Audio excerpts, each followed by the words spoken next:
Namaste. Welcome to Annie's Kitchen and you're watching Annie's Kitchen with Annie.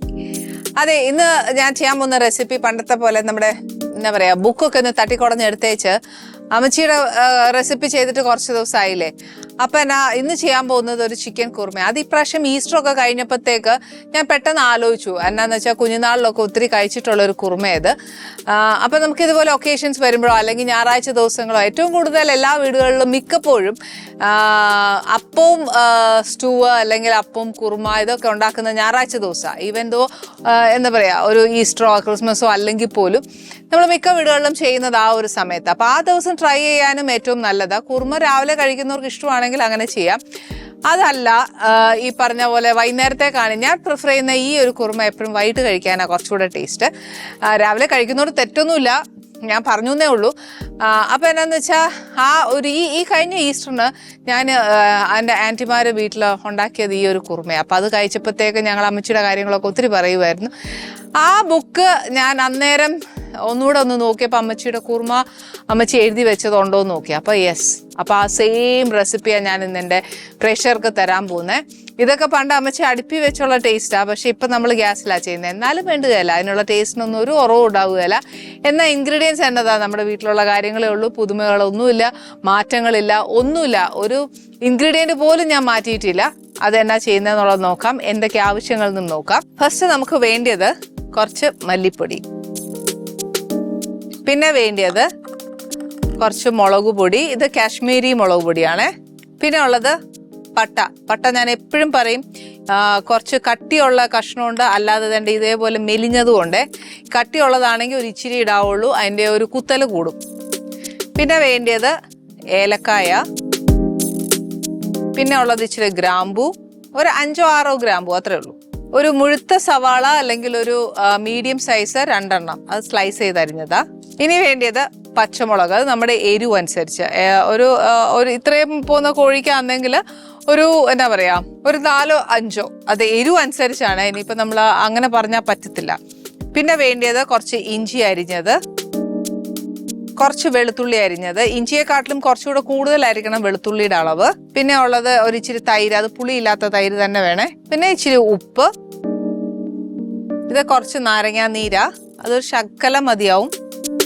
ഇതല്ലെങ്കിൽ vinegar ചേർക്കാം. പിന്നെ ഇച്ചിരി മല്ലിയില. ഇറച്ചി എല്ലാം വെന്ത് കഴിഞ്ഞാൽ നമുക്ക് ചേർക്കാനുള്ള തലപ്പാൽ, ഇത് 1-ാം പാൽ മാത്രമേ ഉള്ളൂ. അതല്ല ഇറച്ചി വേവുന്ന സമയത്ത് കുറച്ച് 2-ാം പാൽ ഒഴിക്കണം എന്നുണ്ടെങ്കിൽ അങ്ങനെ ചെയ്യാം.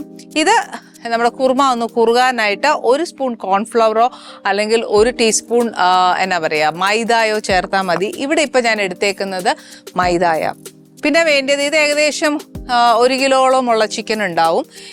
ഈ ചിക്കൻ നമ്മൾ കറിക്കട്ടാവാം, അതല്ല ബോൺലെസ് വേണമെന്നുണ്ടെങ്കിൽ അങ്ങനെ ചെയ്യാം, ഏതായാലും. ഇനി ഫസ്റ്റ് നമ്മൾ ചെയ്യാൻ പോകുന്നത് എന്നാണെന്നറിയാവോ, നമ്മുടെ ഈ പൊടി ഒന്ന് മിക്സ് ചെയ്ത് കുതിർത്ത് വയ്ക്കണം. 4:2, അതായത് മല്ലിപ്പൊടി 4 ആണെങ്കിൽ മുളക് പൊടി 2, അതാണ് കണക്ക്. ഇതിപ്പോൾ ടീസ്പൂൺ അല്ല, ഇച്ചിരി വലിയ സ്പൂണാ. അതുകൊണ്ട് ഞാൻ ഇതിന് 2 സ്പൂണും മുളക് പൊടി 1 സ്പൂണും.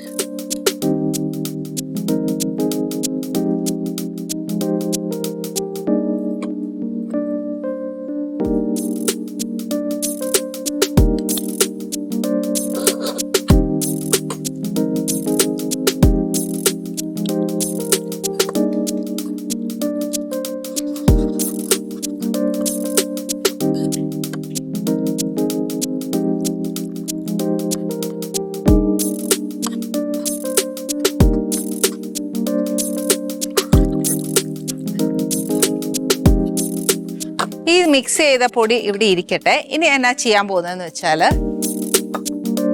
വെളിച്ചെണ്ണ ഉപയോഗിക്കാം അല്ലെങ്കിൽ റിഫൈൻഡ് ഓയിൽ ഉപയോഗിക്കാം, ഇതിന് ഏതാണെങ്കിലും കുഴപ്പമില്ല.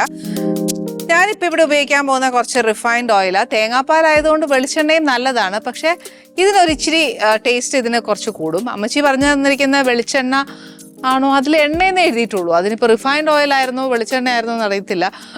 എന്നാലും ഇപ്പോൾ റിഫൈൻഡ് ഓയിൽ ഒഴിക്കാം.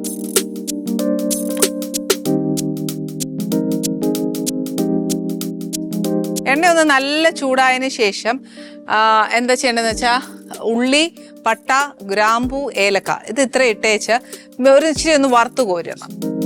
പട്ട 1 കഷ്ണം, ഏലക്ക ഒരു 5 എണ്ണം,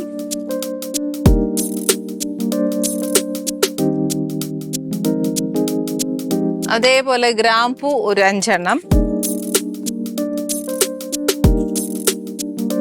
ഇതിന്റെ കൂട്ടത്തില് കുറച്ച് ഉള്ളി, അതായത് നമ്മുടെ എണ്ണ ഒന്ന് നല്ലതായിട്ട് ചൂടായി കഴിഞ്ഞിട്ട് നമുക്ക് ഉള്ളി ഇടാം. പക്ഷെ എണ്ണ ചൂടാവുന്ന സമയം ഒന്ന് ശ്രദ്ധിച്ചോണം, എന്നാന്നറിയോ, ഏലക്ക പൊട്ടാൻ ചാൻസ് ഉണ്ട്. അപ്പൊ അതിന് മുമ്പ് ഞാനൊന്ന് ഇട്ടേക്കാം.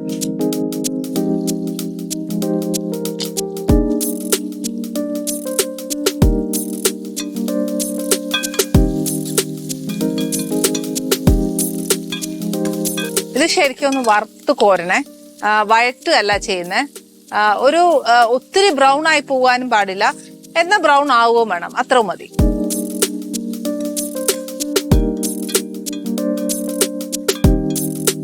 ഓക്കെ, നമ്മുടെ ഉള്ളി ഞാൻ പറഞ്ഞ അനുസരിച്ച് ഒത്തിരി മൊരിഞ്ഞില്ല, എന്നാ മൊരിഞ്ഞു. അപ്പൊ ഇനി ഇതിനകത്ത് ഇടണ്ട, ഇതങ്ങ് കോരി മാറ്റണം.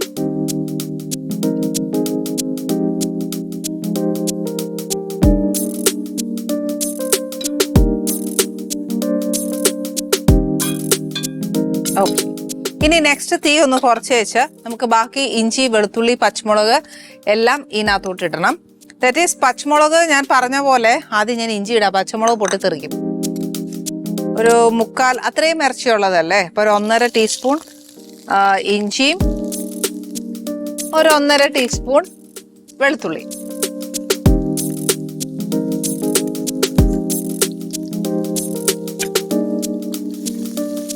ഇതിന്റെ കൂടെ നമ്മുടെ എരിവ് അനുസരിച്ചുള്ള പച്ചമുളക്, പക്ഷെ മുളക് പൊടി ചേർത്തിട്ടുണ്ട്, നോക്കിയിട്ട് വേണം ചേർക്കാൻ.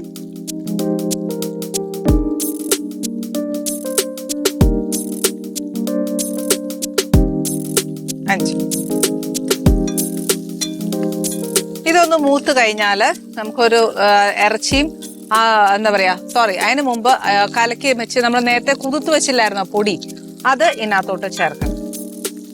ഇഞ്ചിയുടെയും വെളുത്തുള്ളിയുടെയും ഒക്കെ ആ ഒരു പച്ചച്ചോവ മാറിക്കോട്ടെ. ഇനി തീ കുറച്ച് വെച്ചേച്ച് നമ്മൾ കലക്കി വെച്ച പൊടി ഇതിനകത്തോട്ട് ചേർക്കാൻ പോവാം.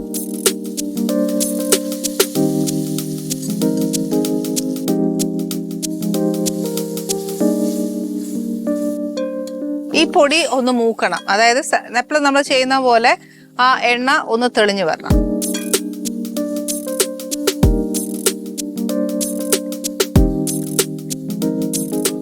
ഒരു ഇച്ചിരി വെള്ളം ഒഴിക്കുവാണേ.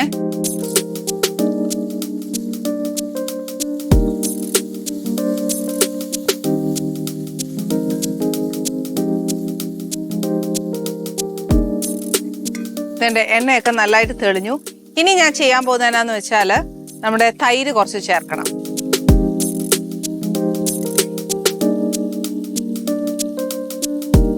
ഒരു 4 ടേബിൾ സ്പൂൺ ചേർത്തിട്ടുണ്ട്.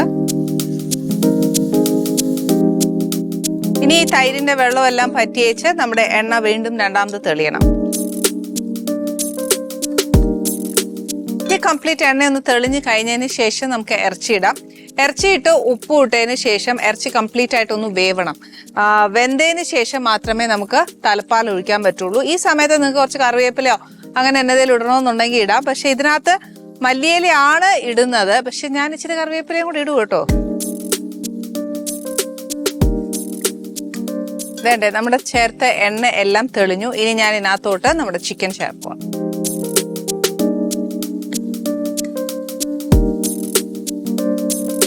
ആ ഗ്രേവിയിൽ ഒരു ഇച്ചിരി വെള്ളവും കൂടെ ഉണ്ടായിട്ടാ തോന്നുന്നത്, അതൊന്ന് ആയിക്കോട്ടെ.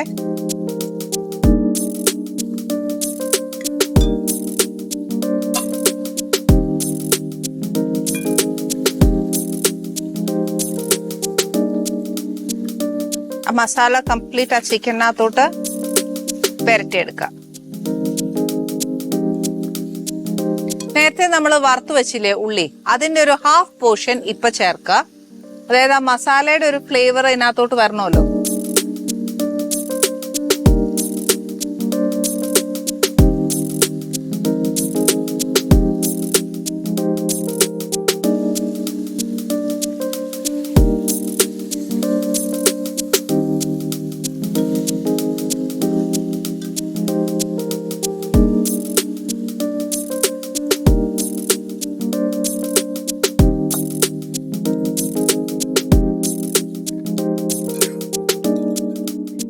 ഇതിനകത്തോട്ട് ഒരു ഇച്ചിരി ഉപ്പ്.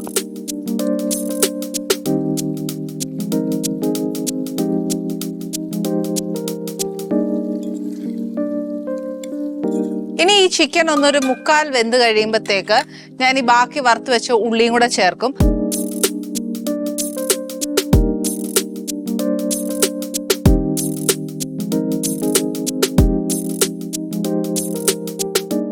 ഞാൻ പറഞ്ഞ പോലെ തന്നെ ഞാൻ വറുത്ത് വെച്ചിരുന്ന ബാക്കി ഉള്ളിയും കൂടെ ചേർത്തു.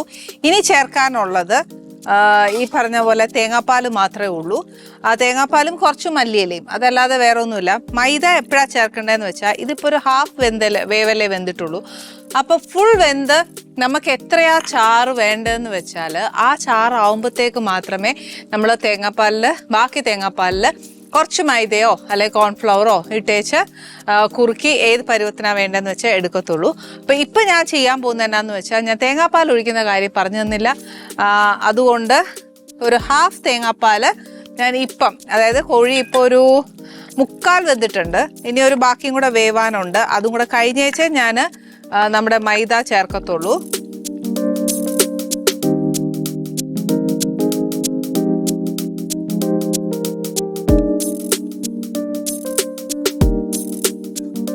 മൈദ ചേർക്കാനുള്ള തേങ്ങാപ്പാൽ ഞാൻ വെച്ചേച്ച് ബാക്കി മാത്രമേ ഇപ്പം ചേർക്കുന്നുള്ളൂ. ഇനി എന്നാ ചേർക്കണ്ടേ, വാങ്ങാറാവുമ്പോൾ കുറച്ച് മൈദയും കൂടെ ചേർത്ത് ഒന്ന് കുറുക്കിയെടുക്കുക, അത്രയും മാത്രമേ ഉള്ളൂ. ഇനി ബാക്കി ചിക്കനും കൂടെ ഇവിടെ കിടന്ന് വേവട്ടെ. ഇനിയിപ്പോൾ ഞാൻ ഗസ്റ്റിൻ്റെ കാര്യം നമ്മൾ പറഞ്ഞില്ല. ഇന്ന് ആനീസ് കിച്ചണിൽ വരാൻ പോകുന്ന ഗസ്റ്റ് എന്ന് പറഞ്ഞാൽ അശ്വതി ശ്രീകാന്താണ്. അശ്വതിനെ എല്ലാവർക്കും അറിയാം അല്ലേ? എനിക്ക് തോന്നുന്നു RJ ആയിട്ട് വന്നിട്ടുണ്ട്, ആങ്കറായിരുന്നു. ഇപ്പോൾ ഒരു പുതിയ മേഖലയാണ്. അതെനിക്ക് കുറച്ചുകൂടെ ഒന്ന് ഡീറ്റെയിൽ ആയിട്ട് ചോദിച്ചു മനസ്സിലാക്കണം. അപ്പം നമ്മുടെ വീട്ടിൽ വരുന്ന അറിവില്ലാത്ത കാര്യങ്ങൾ അറിയാൻ ഏറ്റവും ഇൻട്രസ്റ്റ് ഉള്ളൊരു വ്യക്തിയാണ് ഞാൻ. കാര്യം ഒന്നും അറിയില്ല എന്ന് പറഞ്ഞ് നിൽക്കുന്നതിനെക്കാട്ടിലും നല്ലതല്ലേ കുറച്ചൊക്കെ അറിവ് സമ്പാദിക്കുക എന്നുള്ളത്. അപ്പോൾ അശ്വതി വന്നിട്ട് കുറേ കാര്യങ്ങൾ ചോദിക്കാനുണ്ട്. അശ്വതി ഗേൾ നെക്സ്റ്റ് ഡോർ എന്നൊക്കെ പറയാം. അതേപോലത്തെ ക്യാരക്ടേഴ്സ് ഒത്തിരി ചെയ്തിട്ടുണ്ട്. മാത്രമല്ല ഇപ്പോൾ ഒരു എഴുത്തുകാരിയാണ്. ഒരുപാട് ചേഞ്ചസ് നമ്മൾ കണ്ട അശ്വതി അല്ല ഇപ്പോഴത്തെ അശ്വതി. ചേഞ്ച്ഡ് ആണ്. ഒരു വലിയൊരു ജേർണി ട്രാവൽ ചെയ്ത മാതിരി തോന്നുന്നു. ആ ഒരു എക്സ്പീരിയൻസും കാര്യങ്ങളും ഒക്കെ അശ്വതിയുടെ കൂടെ കാണാൻ പറ്റുള്ളൂ. പക്ഷെ ഒരു കാര്യമുണ്ട്, നമുക്ക് കോഴിക്കറി ആവാതെ ഒന്നും എടുക്കാൻ ഒക്കത്തില്ല. ദിസ് ഇസ് നോട്ട് എ കോഴിക്കറി, ബട്ട് ഇതൊരു കുറുമയാണ് അല്ലേ? എല്ലാവരും പണ്ടത്തെ കാലത്ത് മിക്കവാറും കഴിച്ച് കാണണം. എനിക്കിപ്പോൾ ശരിക്കും ഇതെൻ്റെ അമ്മച്ചീരെ ഇത് വെക്കുമ്പോൾ അമ്മച്ചീരെ നല്ല ഓർമ്മയുണ്ട്. ആ ഒരു ടേസ്റ്റ് ഇപ്പോഴും എൻ്റെ മനസ്സിനകത്ത് നല്ലോണം ഉണ്ട്. എന്താ പറയുക, അതൊന്നും വിട്ട് കളയാനും ആ ഒരു പാരമ്പര്യം കളയാനും എനിക്ക് താല്പര്യമില്ല. അതുകൊണ്ട് ആ ബുക്ക് ഞാൻ ഇപ്പോഴും സൂക്ഷിച്ച് വെച്ചിട്ടുണ്ട്. ഇടയ്ക്കിടയ്ക്ക് നമുക്ക് തട്ടിക്കുടഞ്ഞ് പഴയ പഴമയുടെ രുചിയൊക്കെ നമുക്ക് തപ്പിയെടുക്കണം.